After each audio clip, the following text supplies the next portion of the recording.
معاملہ صرف یہ ہے کہ وہ انیشیٹو لیتے ہیں، وہ حوصلہ کرتے ہیں، ان کو اعتماد ملتا ہے، جبکہ یہاں پہ اعتماد سازی کا فقدان ہے. یہاں پہ لوگ ڈسکریج کرتے ہیں، اور باقاعدہ لوگوں کو ڈسکریج کرنے کے لیے، ان کو اعتماد کو ختم کرنے کے لیے پیسہ خرچ کرتی ہیں وہ کمپنی جو پاکستان سے پیسہ نکال کر لے کر جاتی ہیں. آج ایک بہت اچھی خبر ہے جو میں آپ کے ساتھ شیئر کروں گا، اور ابھی تھوڑا ہی عرصہ پہلے وزیر اعظم کے ساتھ ذمہ داری سنبھالی ہے. ہمارے ساتھ موجود ہیں اس وقت جمشید اقبال چیمہ صاحب. سر بہت شکریہ آپ کا جوائن کرنے کے لیے.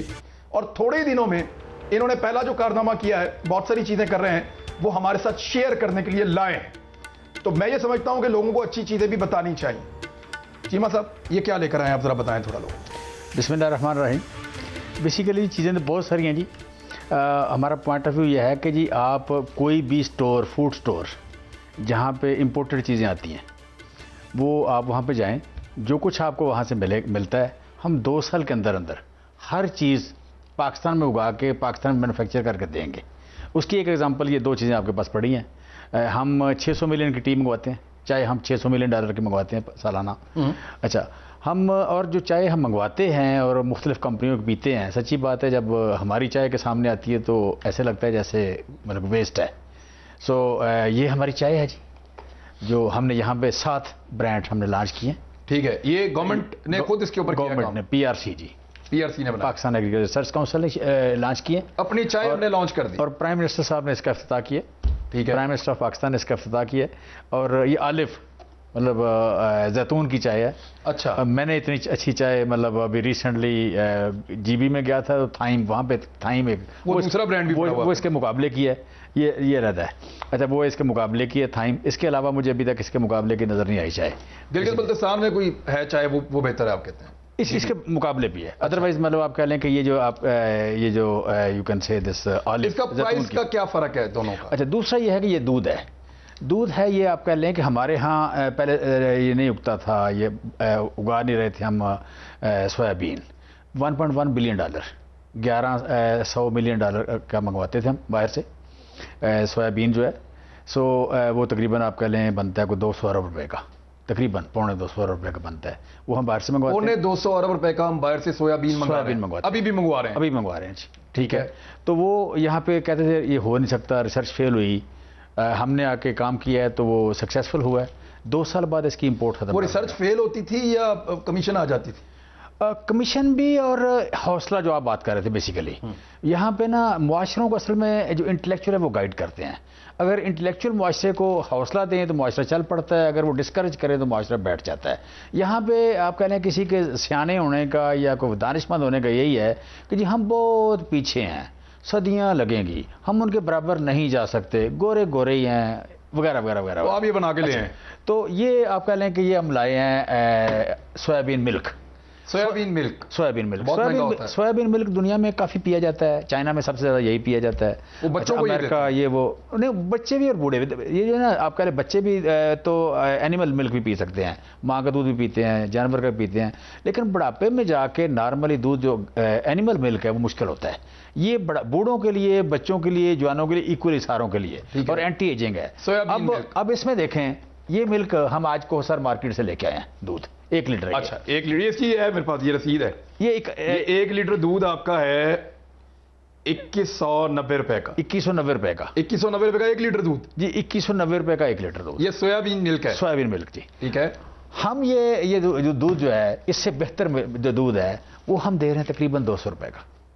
یہ آپ نے یہی والا دودھ بنایا، اس سے بہتر بنایا. 1 لیٹر کی 1 لیٹر دودھ کی کاسٹ کیا ہے پاکستان؟ 200 روپے. منافع ڈال کے، ساری چیزیں ڈال کے، سارے منافع بھی ڈال کے، ایکسپینس بھی ڈال کے، سارا کچھ اس ملک میں رہتے ہوئے 200 روپے. 200 روپے میں بڑا ریزنیبل پروفٹ ہے. 10 گنا کم ہوگی قیمت. 10 گنا کم قیمت ہوگی اور باقی سارے پیسے یہاں پہ رہ گئے. آپ کا 1.1 بلین ڈالر بھی بچ گیا.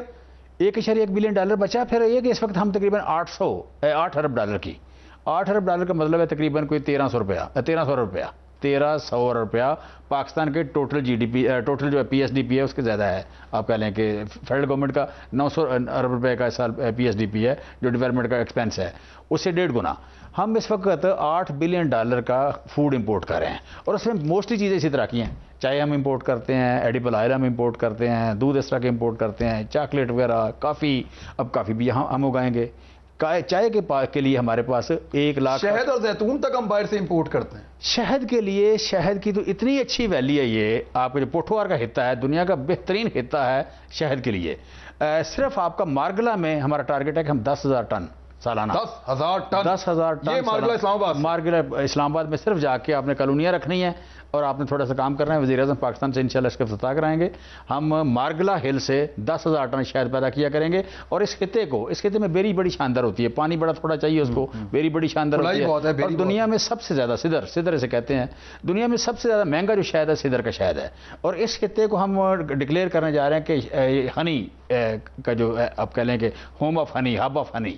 سو ہب آف ہنی ہم سمجھتے ہیں کہ آگے جا کے ہم مطلب سینکڑوں آپ کہہ لیں لاکھوں ٹن. میں ذرا ایک چیز دیکھنا چاہ رہا ہوں اس میں. یہ اس میں کون سی انگریڈینٹس ہیں؟ آپ نے کیا کیا ڈالا اس میں؟ اس میں ڈالا کچھ نہیں، جو کچھ اس میں ہوتا ہے. کیا نام ہے اس میں؟ جی ہے انرجی ہے، پروٹین ہے، کیلشیم ہے، اور سیچوریٹڈ فیٹ ہے، اور کاربوہائیڈریٹس ہیں. اس میں سب سے امپورٹنٹ بات ہے کہ پروٹین رچ ہے. پروٹین رچ ہونے کی وجہ سے یہ والے میں کیا، یہ جو یہ باہر سے ہے اس میں بھی سیم ہے. جی دکھائیں، اس میں بھی سارا کچھ سیم ہے. اچھا جی، یہ امپورٹڈ والا ہے، باہر سے ہے. باہر سے ہے. اور یہ لکھا ہوا ہے جی، اس میں بھی انرجی ہے، فیٹ ہے، کاربوہائیڈریٹ ہے، فائبر، پروٹین. ایگزیکٹلی وہی چیزیں ہیں. ایگزیکٹلی وہی چیزیں ہیں. سیم چیزیں. کوالٹی بھی سیم ہے. کوالٹی اس کی بہتر ہے کیونکہ اس میں ہمارے والے کی بہتر ہے. اس کی بہتر ہے کیونکہ اس میں یہ پیور ہے، اور اس میں آپ کہہ لیں کہ ساتھ اس کا جو یو کین سے کہ کیا اس کو کہیں گے آپ، شیلف لائف کے لیے کوئی اور چیز نہیں ڈالی ہوگی آپ؟ نہیں، شیلف لائف کے لیے کوئی چیز نہیں ڈالی. ٹیسٹ اس میں ڈالا ہوا ہے. مطلب اس میں یہ سبز لاچی کا ہے. سبز لاچی سے اس کا ٹیسٹ بہتر ہو گیا. سبز لاچی کی قیمت ایڈیشنل ہو گئی. ٹھیک ہے. اس میں آپ کہہ لیں کہ چیری ہے، ایک میں مینگو ہے، ایک میں یو کین سے کہ دس. یہ گورنمنٹ آف پاکستان کا تجربہ ہے. تجربہ نہیں، مارکیٹ لانچ کر دیا جی. آپ نے لانچ کر دیا؟ لانچ کر دیا جی. یہ ٹی بھی اور یہ بھی؟ جی دونوں لانچ کر دیا. اب اگر کسی نے یہ خریدنا ہے 2,021 روپے کا یا 2200 روپے کا، ہاں، تو وہ یہ 200 روپے کا یہ لے سکتا ہے. 200 روپے کا یہ لے 1 لیٹر. یہ تو چھوٹا ہے نا. ہاں، اسی طرح شہد کی بات کر لیں، اسی طرح مطلب آپ کہہ لیں کہ آلو کی بات کر لیں. اس وقت یہ چیزیں ہم کتنے کی امپورٹ کرتے ہیں؟ آلموسٹ آپ نے 8 ارب بتایا، لیکن $8 ارب میں فوڈ، $8 ارب فوڈ ساری آ جاتی ہے نا. اس میں امپورٹ کرتے ہیں. بعض اوقات گندم آپ کو امپورٹ کرنی پڑ جاتی ہے. اس میں آدھی آئٹمس تو یہی، باقی تقریباً باقی، اور وہ گندم تو اوکیجنلی ہے. گندم تو اوکیجنل ہے.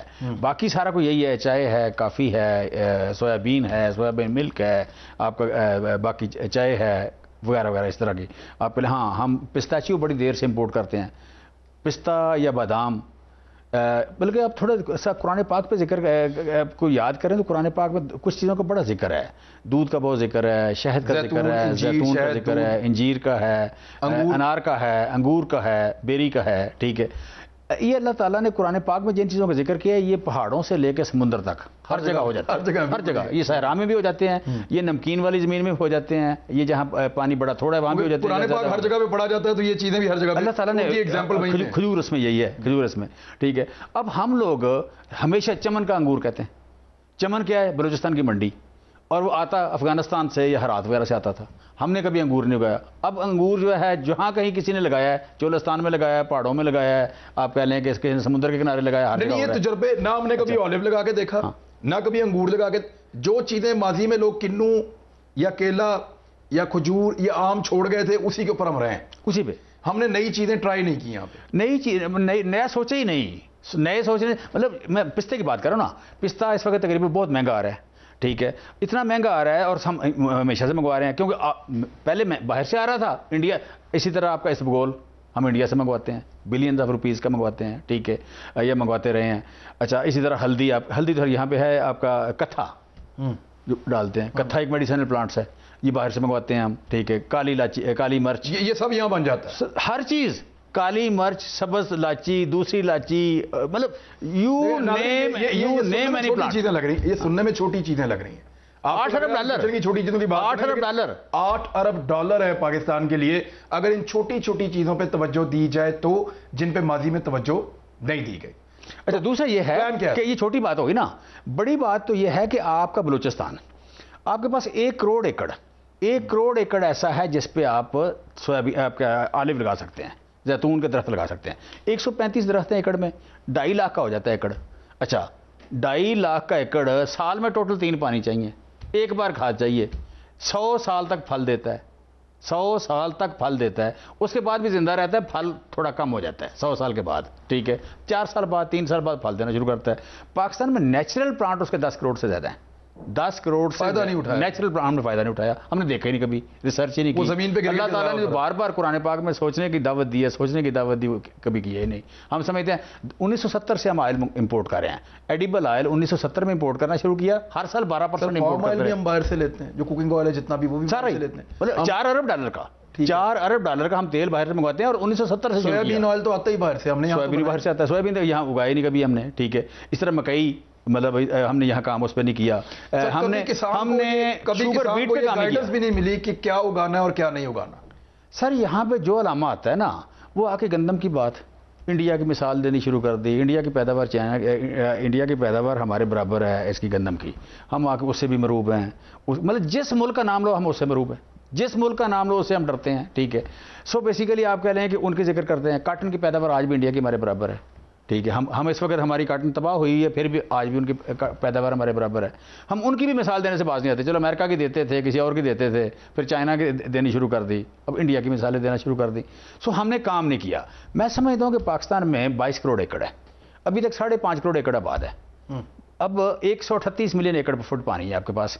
اس پانی کا ایک ایک قطرہ سنبھالیں, اور اس میں آپ کے پہاڑوں پہ جہاں برف ہے, اونچے ہیں, سردی زیادہ ہے, اس کے علاوہ 1 انچ یہاں آباد ہونے والا ہے. کسی جگہ کوئی پودا سوٹ کرتا ہے, اللہ تعالیٰ نے دیا ہوا ہے, کسی جگہ کوئی پودا سوٹ کرتا ہے, کسی جگہ کوئی میڈیسن سوٹ کرتی ہے, کسی جگہ کوئی فصل سوٹ کرتی ہے. جہاں جو سوٹ کرتا ہے پاکستان کا پورا جیولوجیکل عمران جی ہم نے بنا لیا, 22 کروڑ ایکڑ کا بنا لیا, 22 کروڑ ایکڑ کا بنا لیا. ہم کہاں پہ کیا کس وقت کب یہ آپ کے پاس ہے؟ مطلب بلوچستان کے سن لیں 32 ضلع ہیں, 32 ضلعوں میں سے 25 ضلع ایسے ہیں جہاں پہ آلیو لگ سکتا ہے, جہاں پہ زیتون ہم لگانے جا رہے ہیں. 25 ضلع, 25 جی بہت بڑا ضلع ہے. اچھا اس میں 12 ضلع ہیں جہاں کاٹن ہوتی ہے. 12 بلوچستان میں اس وقت 3.5 لاکھ ایکڑ میں لگائی ہے, ٹھیک ہے. 12 ضلع ایسے جو دالوں کا ہم ہب بنانے جا رہے ہیں, ٹھیک ہے. 14 ضلع ہیں ایسے جہاں پہ آپ کہہ لیں کہ ہم امپورٹ کرتے ہیں, سویابین لگانے جا رہے ہیں. جی دالیں وغیرہ تو امپورٹ کرتے ہیں. دالیں نہیں امپورٹ کریں گے آئندہ, دالیں اب امپورٹ بند کریں گے ان کی. ہم آپ کا ڈیرہ اسماعیل خان آن ریکارڈ لیا, آپ کی حکومت ختم ہونے میں 2 سال ہے, آپ یہ ان آئٹم کی امپورٹ کو کہاں تک لے آئیں گے ان 2 سالوں؟ دیکھیں بیسیکلی 2 سال میں تو ہم گرو تیز کریں گے. بیسک اس وقت گیپ کتنا ہے؟ گیپ ہے کہ ہم دنیا سے کوئی 40% سے زیادہ, کوئی 41-42% خوراک کم کھا رہے ہیں. دنیا کھا رہی ہے 2900 کیلریز اوسط, ہم کھا رہے ہیں 2100, 38% یہ ڈفرینس ہے. دوسرا یہ کہ ہم $8 ارب باہر سے منگوا رہے ہیں. اور تیسرا یہ ہے کہ اگر آگے آبادی ہماری کو 2.25% بڑھ رہی ہے, 2.2% بڑھ رہی ہے, ہم سمجھتے ہیں کہ اگلے 7 سال میں آپ کو 70% اگر آپ کی پروڈکشن بڑھ جائے, گرو کریں, تو پھر آپ دنیا کے برابر ہو جائیں گے, ایکول ہو جائیں گے, ٹھیک ہے. سو ہمارا ٹارگٹ یہ ہے. سو جو آج آپ کا پودا لگائیں, ریسرچ لگائیں, کوئی اس کو اپ اسکیل کرنا شروع کریں, ایکڑ بڑھانے شروع کریں, تو اس میں ٹائم لگتا ہے. سو جو ٹائم لگتا ہے, مطلب فرض کریں زراعت اگر بڑھ رہی ہے 2.6%, 7% یا 4% بڑھ رہی ہے, وہ 4 کی بجائے ہمارے اس 2 سال میں 6-7% بڑھنا شروع ہو جائے گی. آگے جا کے یہ بڑھے گی 12-13% کے حساب سے, 12-13-14% کے حساب سے زراعت آگے جا کے جو کچھ اس وقت لگا رہے ہیں. مطلب اس وقت ہم اس سال 50 لاکھ درخت لگائیں گے اس کے آلیو کے. اب 50 لاکھ درخت نے 2 سال بعد پھل دینا ہے, ٹھیک ہے. سو بیسیکلی اس طرح اس نے آگے بڑھنا ہے. سو ساتھ ہم نے اس کی 25 فیکٹریاں لگائی آلیو کی ایکسٹریکشن پلانٹ جو ہیں گورنمنٹ کر رہی ہے. جی گورنمنٹ نے اس سال تقریباً کوئی 13 ارب لگایا. اٹلی کا آمدن کا ایک بہت بڑا حصہ آلیو کا ہے, لگ بھگ. سر دنیا میں ہم سب سے بڑے ایکسپورٹر ہوں گے آلیو کے. کب تک؟ میرا خیال اگلے 6 یا 7 سال لگیں گے, سب سے بڑے ایکسپورٹر ہوں گے. 1 کروڑ ایکڑ 135 درخت پر ایکڑ, ٹھیک ہے. اس میں اس کا جو پھل ہے یہ تقریباً اس میں نکلتا ہے کوئی 20 ٹن پیداوار دیتا ہے یہ ایکڑ میں سے. 20 ٹن میں سے اگر 14-15% نکلتا ہے تو اس کے مطلب 3 ٹن آپ کا تیل نکل آیا ایکڑ سے. 3 ٹن آپ امیجن کریں کیا بنتا ہے, آپ امیجن کریں ہوتا کیا ہے, کتنا بہت بڑا پیسہ ہے جو پاکستان کو مل سکتا ہے.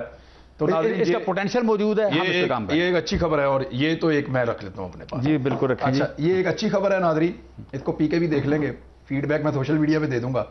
تو پاکستان اگر حوصلہ کرے اور خود بنانا چاہے تو بے شمار چیزیں بنا سکتا ہے, صرف انیشیٹو لینے کی دیر ہے. اب تک کے لیے اتنا ہی, اپنا خیال رکھیے گا. اللہ حافظ.